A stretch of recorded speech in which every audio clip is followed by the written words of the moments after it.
हत्या मृत्यु गर्ने अधिकार अथवा कसैलाई चाहिँ मार्ने अधिकार यो देशको प्रधानमन्त्रीलाई पनि छैन, यो देशका शासकहरूलाई पनि छैन, यो देशको संविधानमै त्यो प्रावधान छैन भने जसरी ढुङ्गाले हानेर मारिएको छ ती मान्छेहरूलाई चाहिँ कडाभन्दा कडा सजाय हुनुपर्छ। होइन भने तपाईँ हामीले सशक्त आवाजहरू चाहिँ उठाउन सक्नुपर्छ।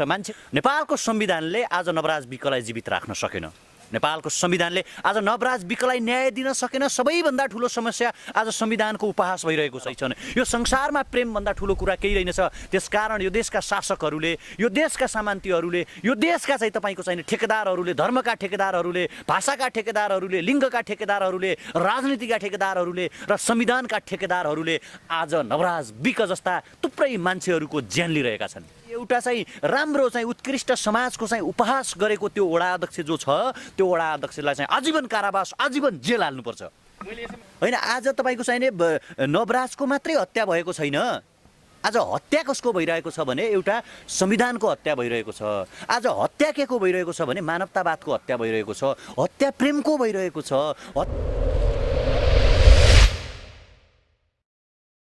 म अर्जुन शिवाकोटी स्वागत गर्दछु। आज 21औं शताब्दी देशले छाइसकेको छ। देशमा विभिन्न किसिमका परिवर्तन आइसकेको छ। मानिसले सामान्य कुराहरू बोकेका आज तपाईँ हाम्रा हातमा हरेक किसिमका प्रविधिहरू आइसकेका छन्। यति हुँदाहुँदै पनि हाम्रो देशमा एउटा केटो प्रेम गर्छ, मायामा पर्छ, मायामा पर्दै जाँदा आफ्नी प्रेमिकालाई भेट्न जान्छ र ऊ जबरजस्ती कुटिएर ढुङ्गाले हानेर खोलामा मर्न बाध्य हुन्छ। यो विषयले जब हाम्रा शरीरबाट काँडाहरू आउँछन् त्यसपछि हामीले यस विषयमा कुराकानी गरौँ भनेर हेमराज थापालाई अगाडि बोलाउँछौँ र यसै विषयमा कुराकानी गर्न उहाँलाई म सर्वप्रथम त स्वागत नै गर्दछु। धन्यवाद, नमस्कार।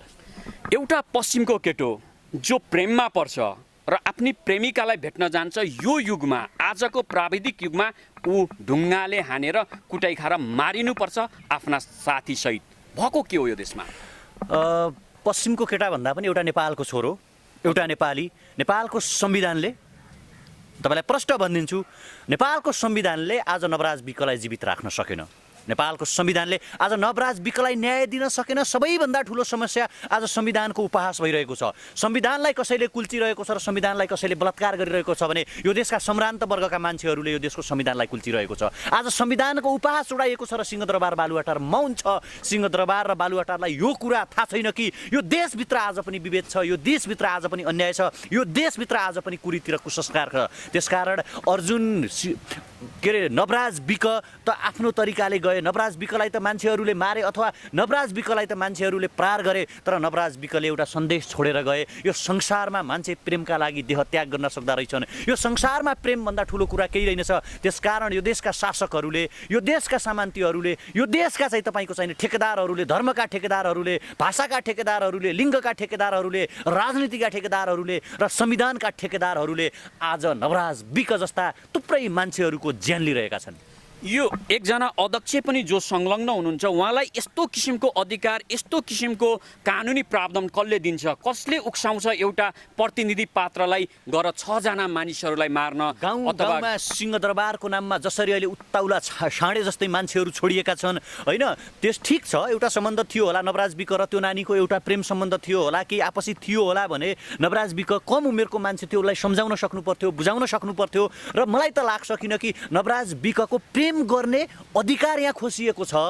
नेपालको संविधानले छुवाछुत हुनु हुँदैन भनेको छ, छुवाछुत गर्नेलाई कारबाही गरिनेछ भनिएको छ। र त्यस्ता मान्छेहरू जो गाउँमा सिंहदरबार हामी दिनेछौँ भनेर यो देशका शासकहरूले भने र आफै वडा अध्यक्ष भएर उनले आफै ढुङ्गा हान्न लगाए, आफै भाला हान्न लगाए, आफै कुकुरी हान्न, आफै हँसिया र लट्ठी हान्न लगाएर नवराज विकको जसरी हत्या गरेका छन्, ती मान्छेहरूलाई चाहिँ अब कुन किसिमको फैसला गर्ने, कुन किसिमको सजाय दिने भन्ने कुरा यो वर्तमान संविधान र वर्तमान कानुनले दिने सजाय कम हुन्छ। किनकि उसले छुवाछुत मात्रै गरेको छैन, उसले हत्या मात्रै गरेको छैन, उसले मानवता मारेको छ, उसले इथिकल पोइन्टहरूलाई मारेको छ, उसले कल्याणकारी समाजलाई मारेको छ, उसले चाहिँ एउटा चाहिँ राम्रो चाहिँ उत्कृष्ट समाजको चाहिँ उपहास गरेको त्यो वडा अध्यक्ष जो छ त्यो वडा अध्यक्षलाई चाहिँ आजीवन कारावास, आजीवन जेल हाल्नुपर्छ। मैले यसैमा जोड्न चाहे हेमराज सरलाई,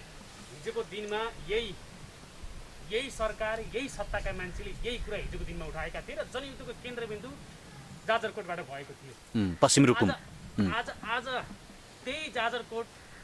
त्यही रोल्पा रुकुममा यस्ता किसिमका घटनाहरू घटिराखेका छन् अहिलेको त्यही पनि यही सरकारको पालामा यसलाई कसरी लिनु होइन यसमा मैले जस्तो धेरैचोटि म भन्दै आएको छु तपाईँको प्रश्न अब 2-3वटा कोणबाट हामीले एनालाइसिस गर्नुपर्छ कि एउटा के छ भने तपाईँको चाहिँ हामीले सामन्तवाद फाल्यौँ भन्यौँ है तर मान्छेको सोच जबसम्म चेन्ज गर्न सकिन्न मान्छेको मस्तिष्क र विचारलाई जबसम्म चेन्ज गर्न सकिन्न वर्ण व्यवस्था अथवा चाहिँ यो देशको चाहिँ जुन छुवाछुत अथवा परम्परा कालदेखि समाजको ठेका लिँदै आएका ठेकेदारहरूको ठेकेदारीपना बोक्ने प्रवृत्तिलाई जबसम्म हामी बदल्न सक्दैनौँ तबसम्म नवराज विक जस्ता थुप्रै मान्छेहरूले ज्यान गुमाइराख्नु परेको छ अस्ति कुनै अर्को मान्छेलाई चाहिँ तपाईँको चाहिँ समस्या भएको थियो त्योभन्दा अगाडि बोक्सीका घटनाहरू आएका थिए त्योभन्दा अगाडि धारो छोएकै भरमा पानी छोएकै भरमा हँसियाले मान्छेहरू कुटिएका थिए र यो सबै कोणलाई निहाल्दाखेरि होइन रोक्कुम रोल्पाबाट जनयुद्धको सुरुवात भयो होइन सामन्तवादको अन्त्यको घोषणा भयो संविधान बनाउने कुरा भयो छुवाछुत हटाउँछौँ भन्ने कुरा त भयो तर मान्छेको विचार मान्छेको प्रवृत्ति सामन्तवाद अथवा चाहिँ यो किसिमको जुन व्यवस्था छ यो व्यवस्थाको चाहिँ अन्त्य हुन सकेन कि जबसम्म हामी मान्छेको सोच बदल्न सक्दैनौँ हो एक हदसम्म होइन मान्छेहरू सिंहदरबार र बालुवाटारसम्म पुगे जनताका छोरछोरीहरू पुगे जनताले भोट हालेका मान्छेहरू पुगे तर आम रूपमा मान्छेको सोचाइ जुन हो मान्छेको भावना जुन हो मान्छेको हेर्न सक्ने दृष्टिकोण जुन हो त्यो कुरालाई चाहिँ मान्छेले चेन्ज गर्न सकेन कि त्यो कुरालाई मान्छेले बदल्न सकेन ठिक छ होइन आज तपाईँको चाहिने नवराजको मात्रै हत्या भएको छैन आज हत्या कसको भइरहेको छ भने एउटा संविधानको हत्या भइरहेको छ आज हत्या के को भइरहेको छ भने मानवतावादको हत्या भइरहेको छ हत्या प्रेमको भइरहेको छ हत्या चाहिँ सुशासनको भइरहेको छ हत्या उन्नत कल्याणकारी समाजको हत्या भइरहेको छ त्यसकारण जबसम्म सोसियल स्ट्राटिफिकेसनका लेभलहरू तहहरू समाजका मानकहरू वर्गहरू जबसम्म क्लासहरूको अन्त्य हुँदैन जबसम्म उच्च अहङ्कारी नस्लवादी चिन्तन उच्च अहङ्कारी जातीयता र उच्च महत्त्वाकांक्षाको अन्त्य हुँदैन जबसम्म मान्छेले यो सोच्दैनन् कि भित्री आत्मादेखि यो संसारमा मानवतावाद र प्रेमभन्दा ठुलो केही पनि छैन भन्ने कुरा सोच्दैनन् तबसम्म छुवाछुत तबसम्म व्यभिचार तबसम्म नस्लवादी चिन्तन तबसम्म जातिवाद तबसम्म रङका आधारमा चुच्चो नाक भएका आधारमा थेप्चो नाक भएका आधारमा बाहुन भएकै आधारमा मधेसी भएकै आधारमा जनजाति भएकै आधारमा यहाँ मान्छेले मान्छेलाई गर्ने विभेद रहिरहेको छ संविधानमा त प्रष्ट लेखिएको छ कानुनमा त प्रष्ट लेखिएको छ विभेद गर्न पाइँदैन तर तिनै मान्छेहरू तिनै समाजका ठेकेदारहरू तिनै अहिलेका लिडरहरू पनि के गरिरहेका छन् भने विभेद गर्न उक्साइरहेका छन् उहाँहरू वर्गको आधारमा विभेद गर्नुहुन्छ उहाँहरू पार्टीको आधारमा विभेद गर्नुहुन्छ उहाँहरू जातका आधारमा विभेद गर्नुहुन्छ उहाँहरू नस्लका आधारमा विभेद गरिराख्नु भएको छ जुन यही कुरालाई मैले जोड्न चाहे जसरी उहाँहरूलाई नदी वरिपरबाट घेरेर ढुङ्गाले हानेर मारियो के कम्युनिस्टहरू मान्छे मार्दै आएका हुन् भनेर यो सामान्य हो भनेर चाहिँ मार्न खोजे होइन यसलाई चाहिँ कम्युनिस्टसँग नजर दिनु प्लिज मेरो पनि एक किसिमको आदर्श कम्युनिस्टतर्फ झुकाव हुनाले कम्युनिस्टले मान्छे मार्छन् र अनि हामी पनि ढुङ्गाले हानेर मारौँ भन्ने कुरासँग यसको सरोकार र साइनो छैन यो व्यभिचार सुन्नुहोस् न यो व्यभिचार कुसंस्कार यो अन्याय समाजका ठेकेदारहरू यो समाजको चाहिँ लामो समयदेखिको इलिटपना लामो समयदेखिको दमित अथवा मान्छेलाई दबाउनुपर्छ भावना जुन पर्छ भन्ने भावना जुन छ त्यो भावना चाहिँ यहाँ हाबी भएको छ हुनसक्छ एकाध चाहिँ वडा अध्यक्षको आश पायो होला अथवा हामी चाहिँ त उता कम्युनिस्टको यहाँ चाहिँ हो नि भन्ने तरिकाले कसैले गर्यो होला तर कम्युनिस्ट शासन देशमा छ र अब चाहिँ मान्छेलाई ढुङ्गाले हान मार भनेर त्यो कम्युनिस्ट र नेपालमा त यिनीहरू कम्युनिस्ट होइन नि सर केपी ओली होइन प्रचण्ड अनि यी मान्छेहरूका लागि कम्युनिस्टलाई बदनाम नगरिदिनु हाम्रो प्रश्न कम्युनिस्ट सरकारसँग थिएन हाम्रो प्रश्न के थियो भन्दा हिजो एउटी बालक बलात्कार हुन्छन् चिच्याउँछिन् रुन्छिन् अन्तत मारिन्छन् बलात्कार पछाडि र एउटा ठुलै स्क्यान्डल नेपालमा हुन्छ सायद साउथ एसियाकै सबैभन्दा ठुलो तर उनी न्याय पाउँदिनन् के लाग्छ यहाँलाई यी नवराज विक जो ढुङ्गाले हानिएर चारैतिरबाट घेरिएर खोलामा मारिएका छन् यिनले न्याय पाउँछन् नवराज विकको मात्रै कुरा छैन कि सर यहाँ नवराज विक प्रवृत्तिको कुरा छ यहाँ न्याय पाउने नपाउने भन्ने कुरै हुँदैन नि यो देश नवराज विकको पनि हो यो देश केपी ओलीको पनि हो केपी ओलीले मृगौलाको उपचार गर्नका लागि राष्ट्रिय ढुकुटी खर्च गर्छन् भने यो देशको संविधानले नवराज विकलाई न्याय दिन सक्दैन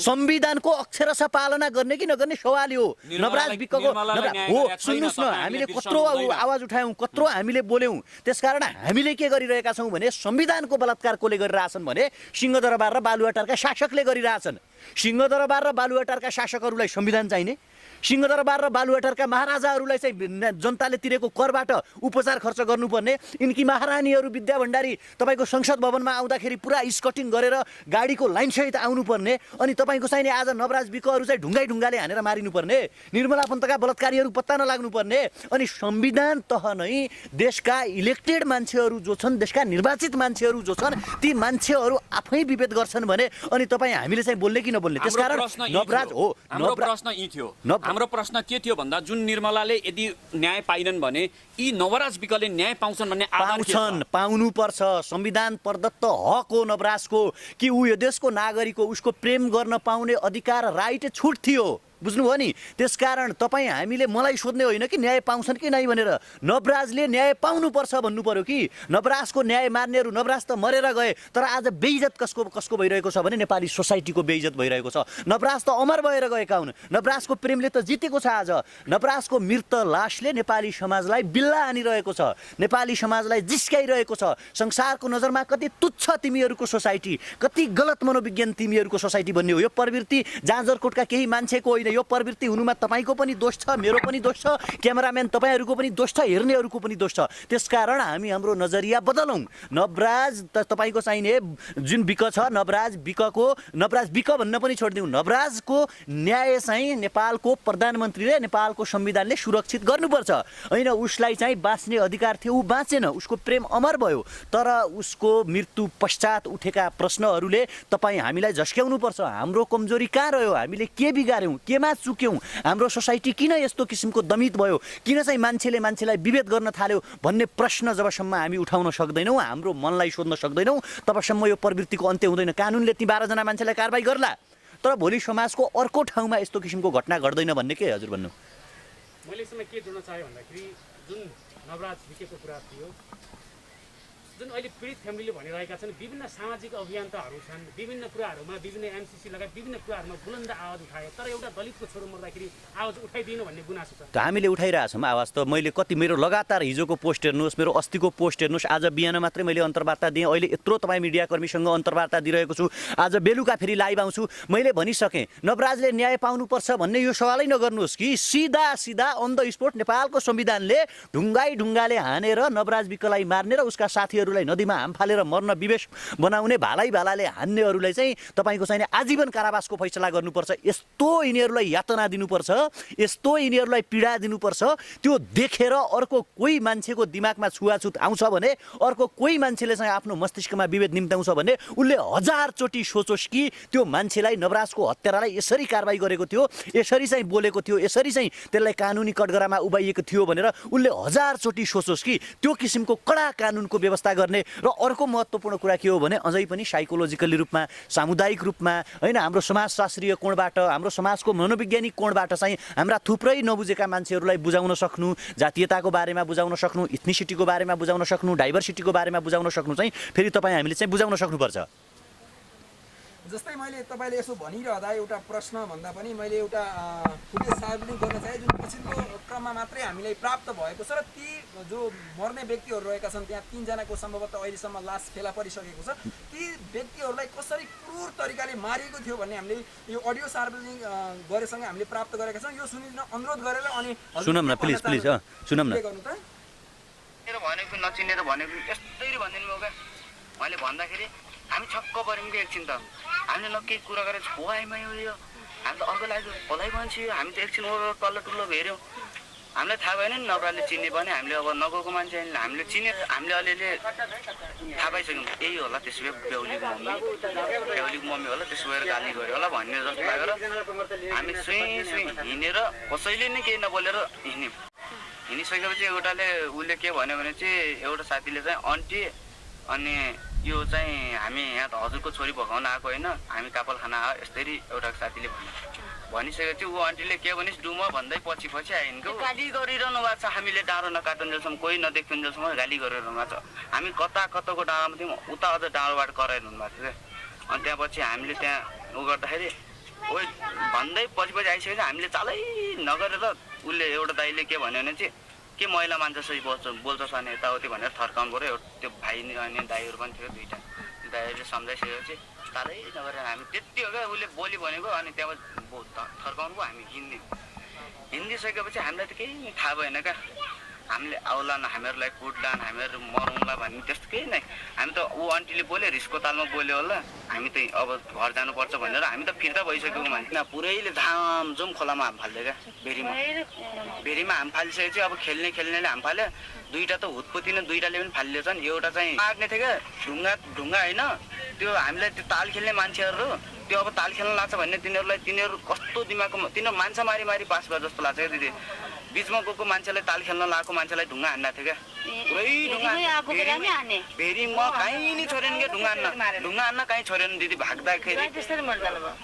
ढुङ्गा हान्न कहीँ नि छोडेन क्या हामीलाई भाग्दाखेरिदेखि थपक्क बस्यो भने आएर पुट्न लाग्छ तर भने त दिदी तिनीहरू सब जति भेरीमा गएर यिनीहरू मर्छ नि यिनी सब कोही नखेल्न यिनीहरू बर्खामा पनि उल्टो सुल्टो खेल्ने मान्छे सब ढुङ्गा हान्थे क्या वल्ल पल्लबाट र बिचमा ताल खेलिरहेको छन् उताबाट पनि हानिरहेको छन् यताबाट उनीहरू त यसबाट कुरा प्रष्ट हुन्छ ढुङ्गा हानेर मारिएको भन्ने कुरा आइरहेछ खेदाउँदै ती मान्छेहरू बर्खाको महिनामा पनि नदी वारपार गर्थे र माछा मार्दै जीविकापार्जन गरेर अहिलेसम्म पढ्दै आएका मान्छेहरू पौडी खेल्नमा तिनीहरू एकदमै जान्ने थिए भन्ने यहाँबाट प्रष्ट हुन्छ तर यी माथि यसरी प्रहार हुनु यो कुनै राजनीतिक दलबाट प्रेसर हो अथवा एउटा जातीय भेदभावले मात्रै यति ठुलो घटनाको सिर्जना गरेको यो चाहिँ के लाग्छ होइन यो अब मैले सुने होइन उनले भन्नुभयो हामी सबै पौडी खेल्ने मान्छेहरू हो पौडी खेल्थ्यौँ हामी सबै बर्खामा पनि पौडी खेल्न सक्थ्यौँ र पौडी खेलिरहेका मान्छेहरू हो र हामी पौडी खेल्दा वारीबाट पारीबाट पनि हामीलाई ढुङ्गाले प्रहार गर्यो भनेर जसरी भन्नुभएको छ एकदम यो नस्लवादी चिन्तन हो यो अहङ्कारवादी चिन्तन हो यो उच्च जातीय अहङ्कारवादी चिन्तन हो र यसले के देखाउँछ भने हामी त